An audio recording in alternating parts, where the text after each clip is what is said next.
Bilang bahagi po ng 20th anniversary ng KMJS, makikiuso lang ho ako dito sa web's most searched questions. So, ayan. Game. Iconic lines. Uy, napakadali. Lumipad ang aming team. Di umano. Susunod. Next. Age. Nako. Sige. Di pwedeng magsinungaling. 60 na ho ako. Marami na ho akong discount. Okay. Memes. Yung iba nakakatuwa, pero tao lang din. Yung iba, napipikon din ho ako. Pero okay lang. Bahagi yan ng trabaho. Jessica Soho, journalist. Sa totoo lang, hindi ko ho plinano maging journalist. Pero nung nandito na ho ako sa mundo ng journalism, sabi ko, ang bait naman ng Panginoon sa akin. Binigyan niya ako ng trabaho na parang hindi trabaho.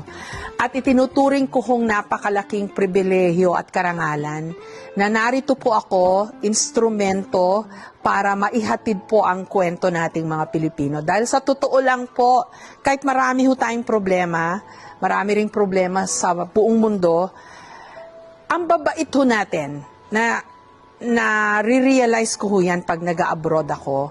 Sabi ko, wala pa rin talagang katulad, yung mga katulad natin, yung mga kababayan ho natin abroad na hindi ko ma-imagine yung hirap at sakripisyo ho nila sa pagiging malayo sa kanilang pamilya, nagtatrabaho, nagsusumikap. Pero pag nagkita-kita, parang hindi mo na kailangan magpakilala, basta alam nilang Pilipino, sabihin nila, kabayan, kahit mga nagkakasalubong lang ho sa daan, ang bait ho talaga nating mga Pilipino.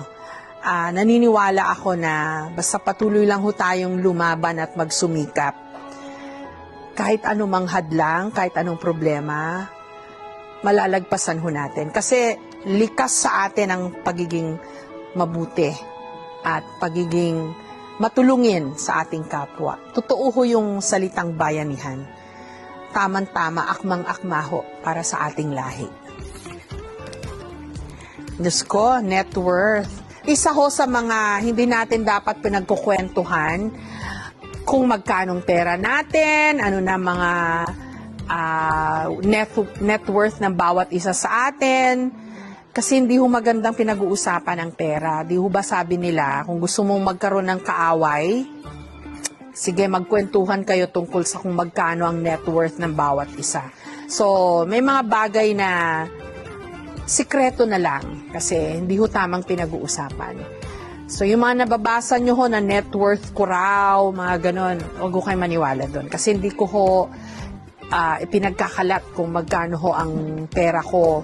Nakakaalam lang ho niyan yung kita namin kasi hindi man pwedeng, hindi, BIR. So kung hindi naman ho tayo taga BIR, wag na ho natin alamin pa kung magkano ho ang net worth ng bawat isa sa atin. In the same manner, gusto ko lang hong pabulaanan yung mga nagpapakalat din po ng impormasyon na di umano meron ako mga ini-endorso na cryptocurrency o yung mga investment schemes. Hindi ho totoo yun. Huwag ho kayo maniniwala doon. Time slot.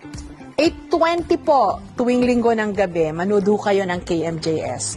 Kasama ho namin kayo sa paglipad, paglalakbay, para maihatid po ang kwento nating mga Pilipino.